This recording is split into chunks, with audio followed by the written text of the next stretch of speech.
Gravando aí em 3, 2, 1. Meus queridos alunos do 8º ano, sejam bem-vindos aí à nossa segunda aula da manhã, a última aula aí da manhã, né? Nós estamos trabalhando geografia e na nossa primeira aula, para quem estava presente e para quem não estava, né? A gente estava falando aí a respeito, né, do processo da população da América e da África, porém fazendo correções de atividades, tá, ô Madu? Então, para você que não estava presente na primeira aula, a gente corrigiu as atividades a partir da página 62, né?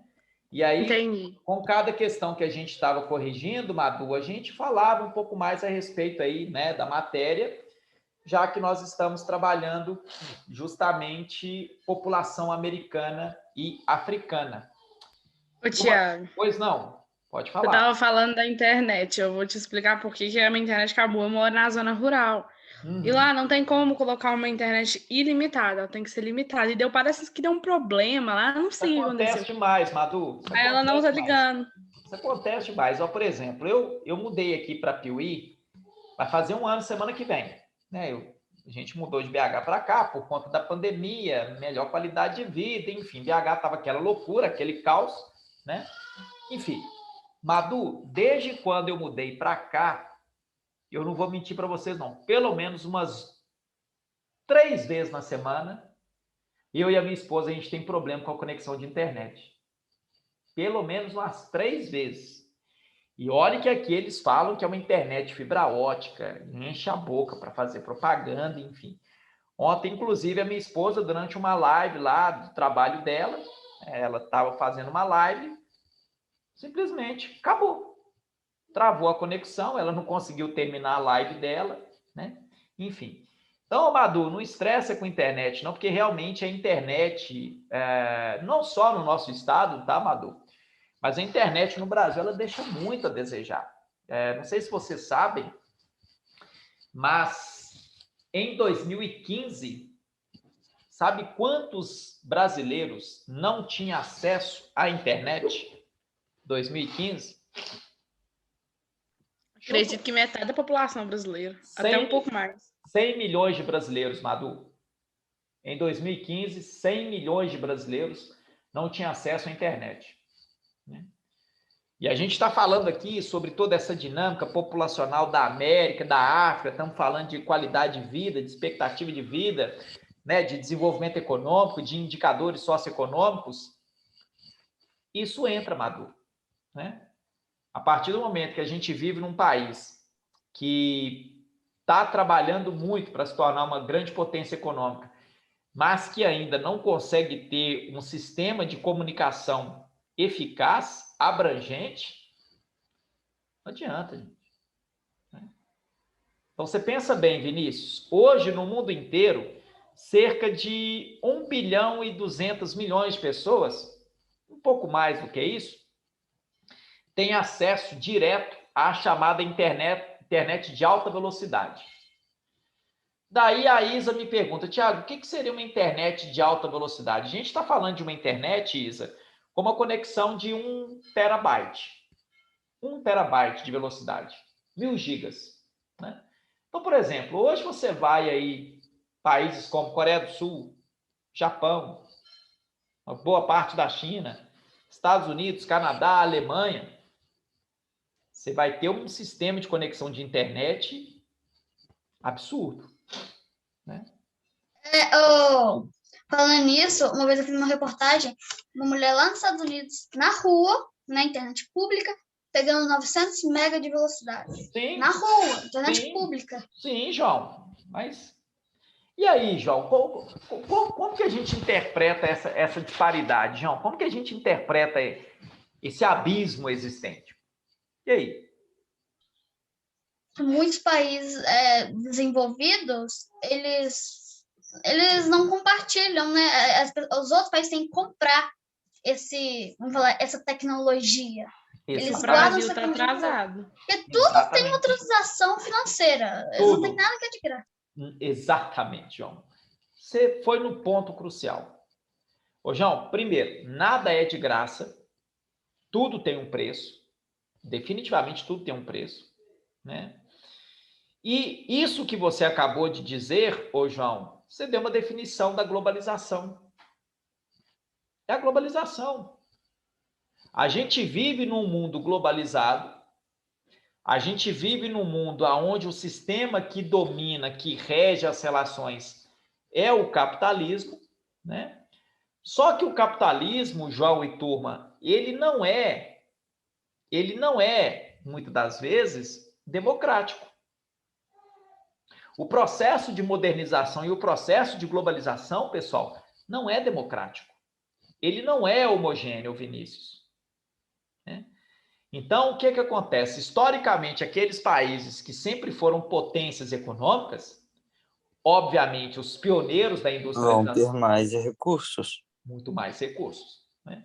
Agora, no caso, aquelas regiões periféricas, né, aquelas regiões semi-periféricas, Não vão ter condições de adquirir esses produtos. ou muitas das vezes, ô Vinícius, o processo ele é mais demorado. Adquire com uma péssima qualidade. Sim. Então, é o que a gente vive, né? Então, você pensa bem, a Madu reside numa zona rural. Hoje, isso não pode ser mais visto como um empecilho. Porque você tem hoje, principalmente nas áreas rurais, um potencial de geração de energia sensacional, que é o quê? A energia solar, energia eólica e, em outros casos, a biomassa. Eu também moro e não tem internet de alta qualidade na zona rural até hoje. Pois é, então... Estava vindo a caminho a fibra ótica. Só que o prefeito barrou porque ele queria mais imposto em cima disso para a gente pagar. Então, ou seja, são vários... Vocês estão entendendo como é que toda essa dinâmica? Então, ou seja, são eventuais elementos, ô Vinícius e turma, são eventuais fatores de ordem política, econômica, cultural, tecnológica, que vai limitar isso, né?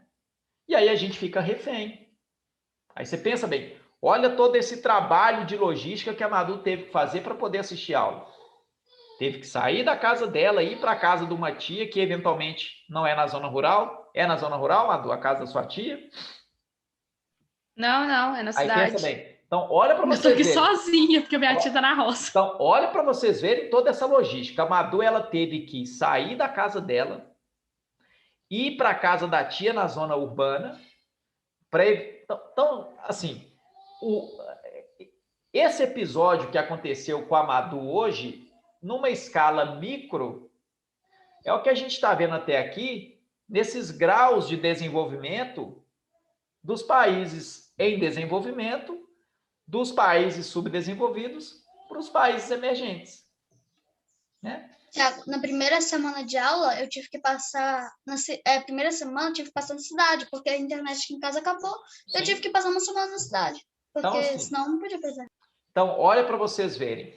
Essa semana eu tô tendo que passar na cidade também, Thiago. Ontem eu tive que vir, hoje eu vou ter que vir, amanhã provavelmente. Então, assim, mas ainda assim, Madu e João Henrique, vocês têm um plano B, né? Agora, a gente está falando justamente desse cenário dual entre a América e a África. Tem regiões que não tem essa possibilidade, não tem essa segunda opção. Ô, Thiago. Oi. Eu e meu pai, a gente estava até discutindo isso. A minha mãe tem uma aluna que ela teve que mudar. Eu não sei para onde ela foi. Ela teve que sair aqui de Formiga porque ela era muito pobre. O pai dela e a mãe dela foram para outros lugares à procura de trabalho. Eles realmente migraram, né, à procura de trabalho. Sim. E aí a minha mãe, a gente estava conversando um dia, e minha mãe estava tipo assim, como é que ela tá fazendo com essas aulas online agora? Porque eles não têm condição, realmente, eles são realmente muito pobres, eles não têm condição Sim. de ter uma internet. E pelo que a gente sabe, o lugar que eles foram é um lugar muito mal desenvolvido, a qualidade de vida é bem ruim. Sei. O Madu, infelizmente, né, essa é uma realidade de muitos. Né? A gente está estudando aqui essa questão dos indicadores socioeconômicos, né? Então, na verdade, o que acontece? O processo de desenvolvimento econômico, Madu e turma, até aqui ele não se mostrou igual. A globalização do mercado é um fenômeno que ele não se desenvolveu e ele nunca se mostrou homogêneo, muito pelo contrário. E no caso, Madu, a gente estava falando aí, né, nas últimas aulas sobre essa questão da economia, né, sobre esses cenários econômicos, né, que o mundo inteiro está passando, por conta, obviamente, da pandemia. E o que acontece? Quando a gente fala de desemprego, quando a gente fala do mercado de trabalho, quando a gente faz essa análise populacional, né, tendo como referência o campo econômico, o Madu e turma, existem dois grupos de desemprego. Tem o desemprego estrutural e tem o desemprego conjuntural.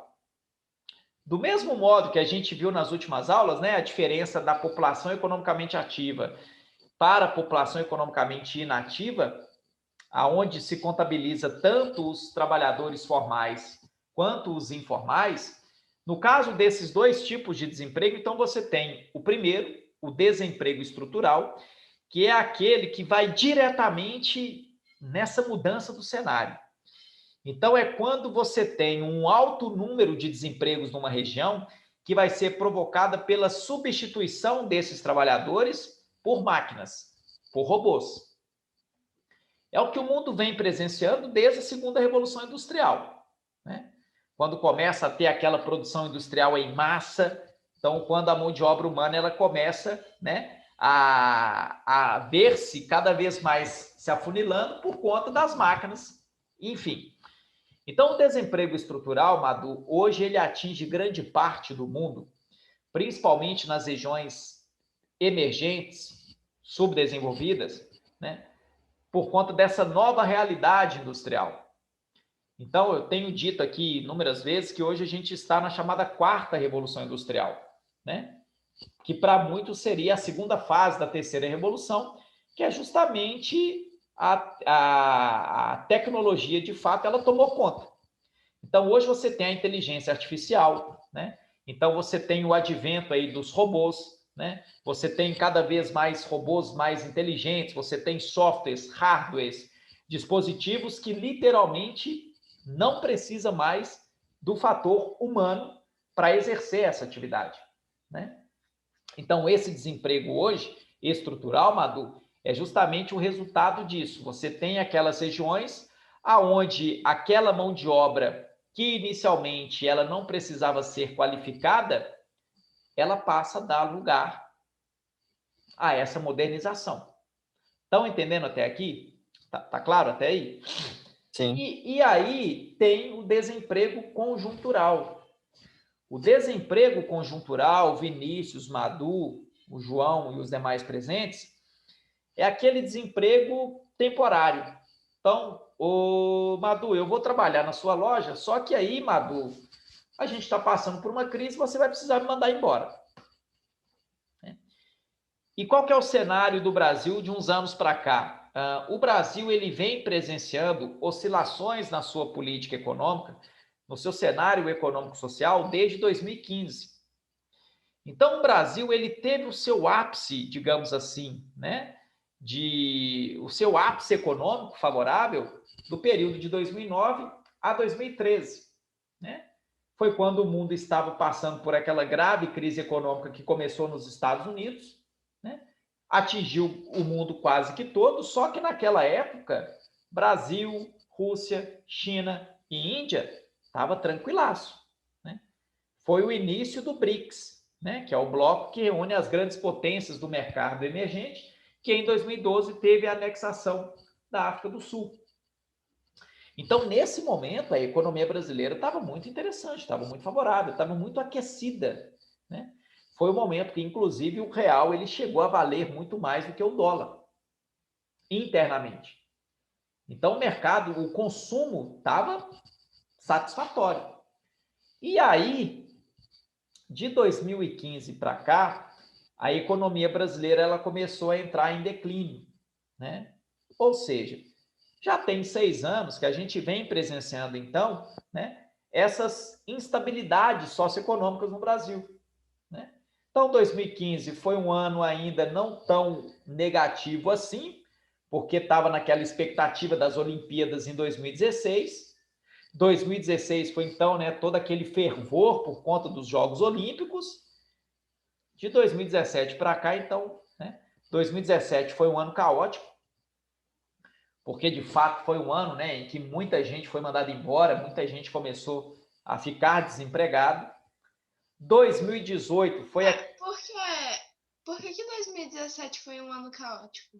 2017, Isa, para os economistas, né, foi um ano muito complicado, porque o Brasil ele começou a perder muitos investimentos. E por conta, né, dos casos que começavam a vir à tona de corrupção no país, ô Isa, então muita coisa começou a acontecer, né? Então, cada dia que passava era um novo episódio de corrupção, era um novo caso de desvio de dinheiro, e os investidores começaram, então, a ficar com o pé atrás. Consequentemente, o desemprego ele foi ocorrendo. Então, 2017 foi um ano muito complicado para a economia do Brasil, porque muita gente perdeu o emprego, Isa. Então, 2017 foi um ano aí bem complicado, sabe? Para uma grande maioria da população. 2018, Isa, então criou-se aquela expectativa do Brasil voltar a andar para frente, porque foi um ano de eleições presidenciais, né? E aí ficou aquela polarização que a gente conhece. 2019, então, né? Você tem aí o recomeço. Então, 2018 foi um ano até interessante. Foi um ano que muitos economistas chamaram de um ano 0-0. O Brasil nem ganhou muito e nem perdeu. Então, a economia ela começou a andar novamente, porque tinha toda aquela expectativa, né, de mudança na política. 2019, então, começa com aquele cenário, né, de mudança. Então, cria aquele cenário de otimismo, de que agora vai. E 2019, então, foi o ano que, economicamente, o Brasil ele começou a presenciar alguns avanços em determinados setores, em outros nem tanto, mas estava ainda naquela expectativa para 2020. Criou-se uma expectativa... 2020 veio a pandemia. Que ninguém poderia prever, João, porque o cenário era completamente outro. Ô, gente, durante a década de 2010 até o final de 2019, vocês não têm ideia do tanto que estava sendo aguardado a década de 2020, o ano de 2020. Por conta das nossas riquezas naturais e minerais que já estavam para ser exploradas comercialmente. Pré-sal, né, que hoje é uma das maiores reservas de petróleo do planeta, a questão das águas do aquífero Guarani, o nosso minério de ferro, enfim. Porque a nossa atividade econômica, ela, por pelo menos 3 séculos, ela se sustenta no agronegócio, na mineração, né, e no comércio. Então, 2020 estava sendo aguardado por todo mundo como ano de prosperidade, né? E aí vem a pandemia, que ganhou toda essa proporção, né, que infelizmente pegou o mundo inteiro de surpresa, né? Aumentou o desemprego. E aí vem tudo, e é justamente isso, né, João? Porque, então, na verdade é o seguinte, o Brasil ele já estava vindo desse cenário instável de emprego e desemprego. Emprego e desemprego. Então, a economia ela estava muito instável em relação a isso. E vem o ano da pandemia, 2020, que pega todo mundo de surpresa, mas não foi somente no Brasil, o mundo inteiro. Só para vocês terem uma ideia, no primeiro trimestre de 2020, o mundo todo ele teve uma perda comercial de algo em torno de 1,8 trilhões de dólares. O mundo inteiro, no primeiro trimestre de 2020. Né? E a gente ainda continua no ano de pandemia, né? Então, ou seja, 2020 foi um ano em que ficou naquela situação da pandemia, sem saber... Porque no começo da pandemia, eles ficaram inseguros, né, em comercializar, comprar, porque eles não sabiam o que ia acontecer com a economia. Ninguém sabia, João Henrique. João Henrique, eu mudei para Piuí com a minha família, acreditando que essa pandemia ia durar 6 meses. Tanto é que quando a gente assinou o contrato com a imobiliária aqui em Piuí, a gente fez um contrato de 6 meses, porque falou, não, a gente vai voltar para BH em dezembro e vai estar tudo normalizado, né? Semana que vem vai fazer um ano que a gente está morando aqui e sem a menor ideia e sem a menor perspectiva de voltar para Belo Horizonte. Então, na verdade, o que acontece, o João Henrique? Ninguém poderia prever esse cenário. Nem o mercado poderia prever isso. Então, 2020 foi aquele ano, né? A gente não pode falar que foi um ano perdido, porque não foi perdido de fato, foi um ano de mudança, né? Então, praticamente todo o cenário econômico, todo o mercado de trabalho, ele precisou se adaptar a essa mudança, só que foi uma mudança abrupta, né? Muitos setores conseguiram se adaptar a isso, outros nem tanto. Principalmente o agrícola, né? Principalmente o agrícola, né? Que é o que sustenta a economia, né? 20% do PIB, né? E vou te falar, né? E não é apenas. Se a gente sair um pouco dessa análise per capita, Vinícius, vai muito mais além disso. Porque a história econômica do Brasil, desde os tempos coloniais, o extrativismo vegetal ele sempre esteve presente. Né? E, consequentemente, você tem 3 setores que um puxa o outro no Brasil. Você tem o agronegócio, que aqui já envolve 2 importantes atividades, que é a agricultura e a pecuária, juntamente com a parte de tecnologia. O Brasil hoje é referência mundial nessa área. Nós temos a Embrapa, que é a empresa brasileira que detém aí toda a tecnologia. A gente ainda é líder mundial na exportação de grãos, soja, milho. E os grãos estão muito caros, né? Soja, milho estão Sim. E, na verdade, isso se deve a vários fatores, João. O próprio momento, que aí você tem a questão da lei da oferta e procura, né?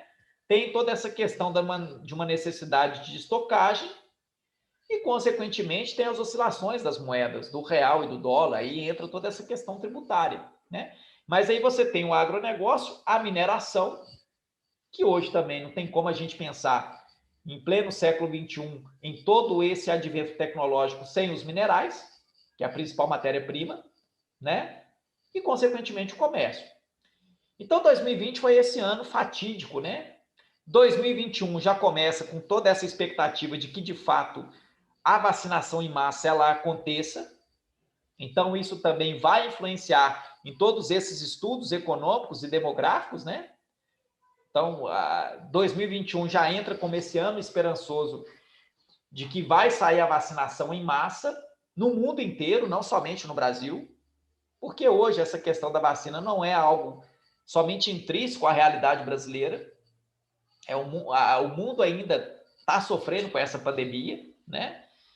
Então, assim, a gente está vendo até aqui que todos esses estudos estatísticos, eles têm um período, né? A gente fez aquela questão lá que inicialmente éramos 6, seremos meio, né? Porque as projeções para essa década 2020, 2030 e 2030, 2040 mostram que o Brasil ele vai chegar num cenário que a taxa de fecundidade vai ser de meio filho por mulher.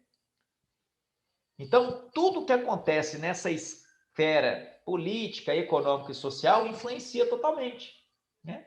Oh, Thiago, mas como que pode ser de meio filho por mulher? Então, vamos lá, Mulher não pode ter meio não filho. tem como ser meio, né, Isa? Então, É porque tem mulher que tem nenhum, tem mulher que tem um, tem dois, então, aí faz a média. faz a média, né? Então, a média para a próxima década, ou Isa, de 2030 a 2040, é de que as taxas de fecundidade no Brasil sejam próximas de 0.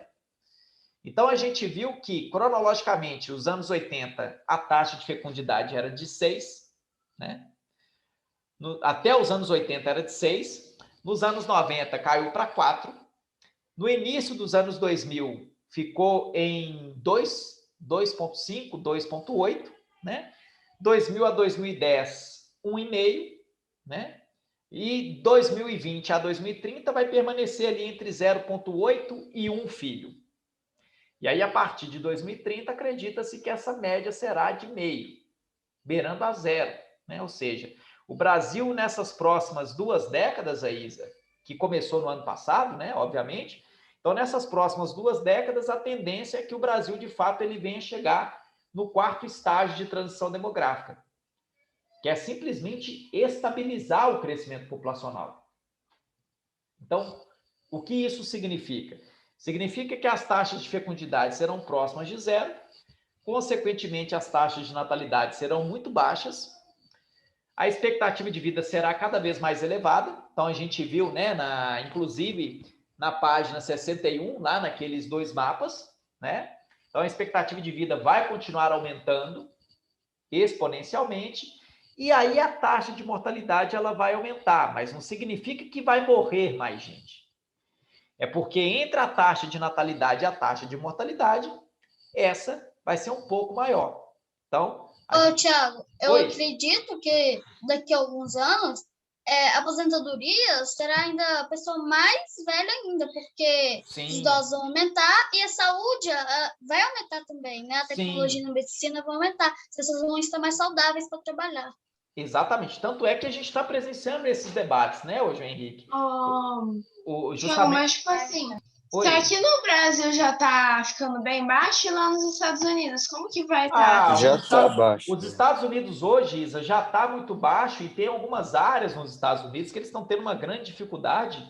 É o caso que você falou do Canadá, o exemplo que eu dei do Canadá. Influenciando as pessoas a irem para lá. Você estava na primeira aula, Isa, quando eu falei do Canadá? Você estava na primeira aula? Eu estava. Eu vou compartilhar com vocês o link da reportagem.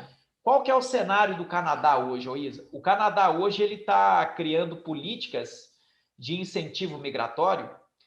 O Canadá hoje ele precisa recompor 1.200.000 habitantes. O Canadá precisa hoje de 1.200.000 pessoas trabalhando no mercado de trabalho. Ele precisa repor esse contingente no mercado de trabalho hoje, principalmente na mão de obra jovem. Então, o que acontece, Isa? Ô, Thiago, mas a pessoa que, tipo assim, ela tá com uma condição aqui, é muito bom a pessoa ir para o Canadá, porque é um país desenvolvido, né? Sim, a questão, a gente falava nas últimas aulas, né? A questão do deslocamento populacional, Vinícius, vai depender. No caso, se você vai como um imigrante voluntário, por livre e espontânea vontade, ou se você vai como um imigrante forçado, na condição de um refugiado, porque o cenário é completamente diferente. Então, hoje, por exemplo, vamos supor, né? Vocês estão aí no 9º ano do Fundamental 2. Ano que vem já entra no ensino médio. Oitavo ano, perdão. Então, no ano que vem, vocês já vão estar no 9º ano, já um passo do ensino médio, que nos Estados Unidos conta como colegial. Então, eventualmente, se hoje vocês quiserem, por exemplo, fazer um intercâmbio no Canadá, nos Estados Unidos, para vocês é tranquilo. Vocês vão ter muita facilidade, eventualmente, de fazer esse intercâmbio. Primeiro, porque vocês vão tirar o visto na condição de estudantes. Né? O Brasil tem uma ótima relação comercial com esses dois países. Então, não tem porquê deles barrarem a entrada de vocês. Vocês não vão representar risco nenhum. Né? E segundo, vocês estão na faixa etária que eles querem demais. Né? Para eles vai ser excelente. Não, mas, Thiago. Oi. Mas não tava aquele negócio do tipo dos Estados Unidos querer barrar a entrada de imigrantes? Ah, não. Aí vamos imigrantes lá. ilegais. Vamos lá. Hoje, esses países, quando eles criam essas políticas restritivas de entrada de imigrantes, Isa, primeiro, são imigrantes da condição ilegais, né? Então, são os imigrantes ilegais, principalmente os latinos que vão tentar entrar na fronteira com o México, ou eventualmente pelo Caribe, né?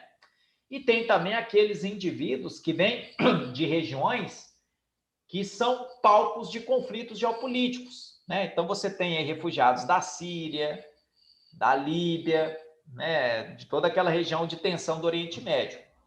Não, então, mas não é bem difícil, tipo, para você conseguir entrar nos Estados Unidos como imigrante normal? Eu acho que você tem que ir até investir. Difícil não é, Isa, é burocrático. Então, assim, você precisa tirar o passaporte, você precisa tirar o visto, né? Aí você faz toda uma entrevista.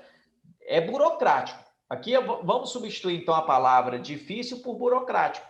Mas você não tem somente a opção dos Estados Unidos. Você tem aí o Canadá, que é menos burocrático. Você tem países da Europa. Você tem o continente europeu, França, Portugal, Alemanha, Suíça, Dinamarca, Irlanda, né? Então, hoje existem vários países que vêm necessitando justamente de repor essa mão de obra, né?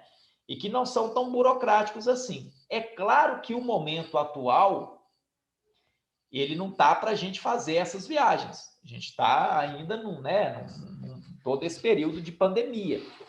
Então, não está simples assim, né? Justamente para tentar conter isso o quanto antes, né?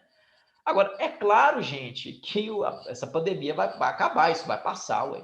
Isso não vai durar eternamente, né? Então, nesse momento atual, ele exige o quê? Cautela, né? E principalmente investimento. Vocês estão fazendo isso neste momento. Thiago, Oi? outro dia eu vi um vídeo de um casal que foi morar lá nos Estados Unidos, no Canadá, quer dizer, há muito Sim. tempo. Aí uma pessoa fez uma pergunta: por que o Canadá? Eles, porque aqui a condição é muito melhor. O Canadá ajuda a gente que tem uma assistência muito grande, porque o Canadá quer imigrantes. Aqui a gente tem bem mais condições. Hoje, grande parte desses países, ô João Henrique, eles adotam uma política interna que chama de renda básica universal. O que é a renda básica universal? Que é diferente da renda emergencial.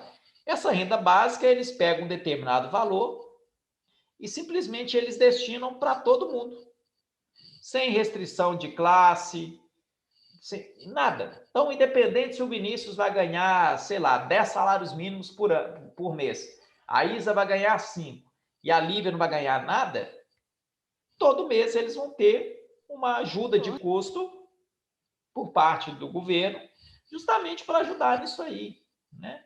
Então, na verdade, o que acontece? Essas ajudas, digamos assim, também não é de graça.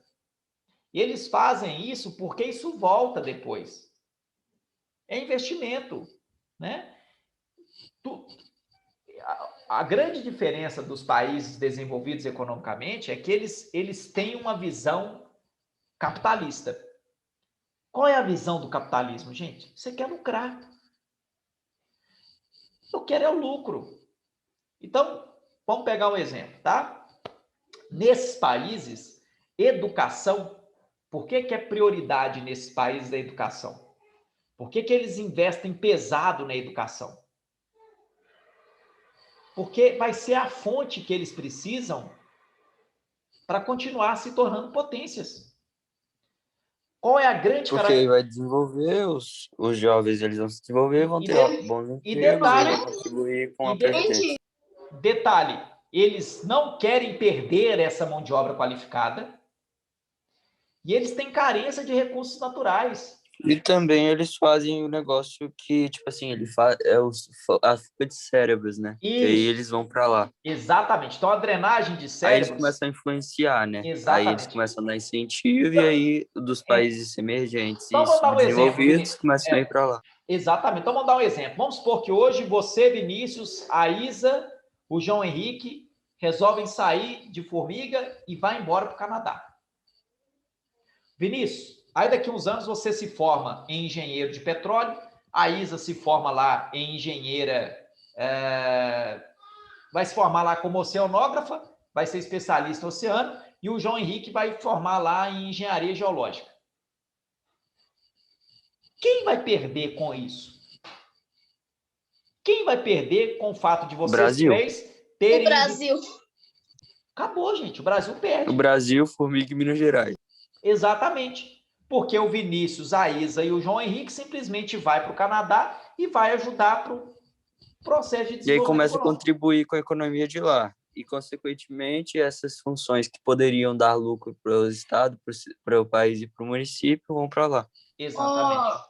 Thiago, mas tipo, um grande erro que o Brasil comete, que afeta muito na economia dele, é que ele não investe nas escolas públicas. Tipo, a escola pública aqui no Brasil é muito, muito, muito ruim. A questão do investimento na educação, aqui eu vou tentar dar uma resposta simples para vocês, tá?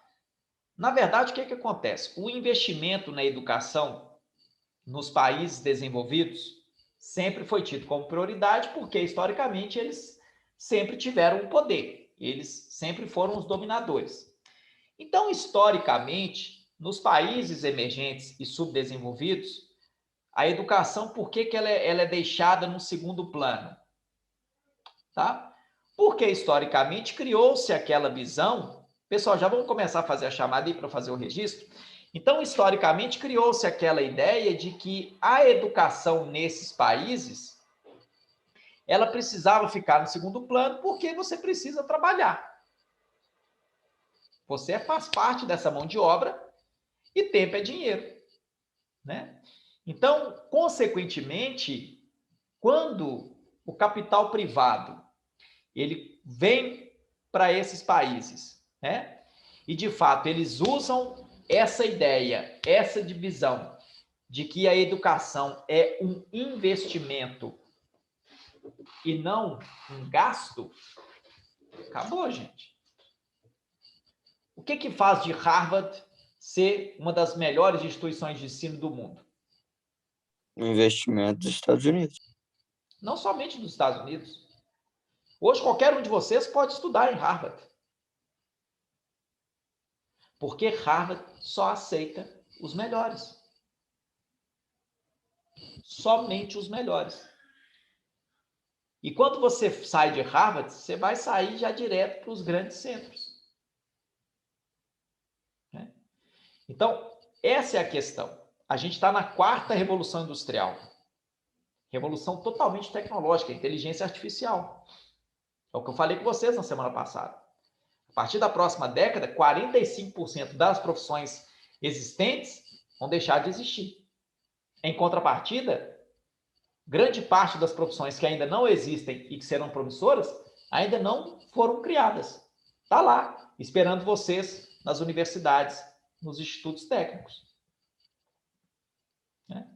Então, ou seja, a partir do momento que uma região ela passa a ter essa noção de que educação de qualidade é um excelente investimento, gente, todo mundo vai lucrar. E aqui eu não estou falando necessariamente do lucro financeiro. Gente, vocês estão entendendo até aqui? Tá claro até aí? Alguma dúvida, alguma pergunta? Tranquilo. Ó, coincidentemente, olha o texto da página 60, reflexão. Ajudar os países a aproveitar o máximo seus investimentos em educação. Galerinha, nossa aula está acabando. Dúvidas, perguntas, sugestões, críticas? Tá tranquilo até aí? Nada, Thiago. Então, obrigado pela aula. Qualquer coisa, vocês me chamam lá no grupo. Vou estar mandando o dever de casa. Beleza? Até mais. Se cuida, gente. Fiquem bem e até a próxima. Valeu. Abraço. Até.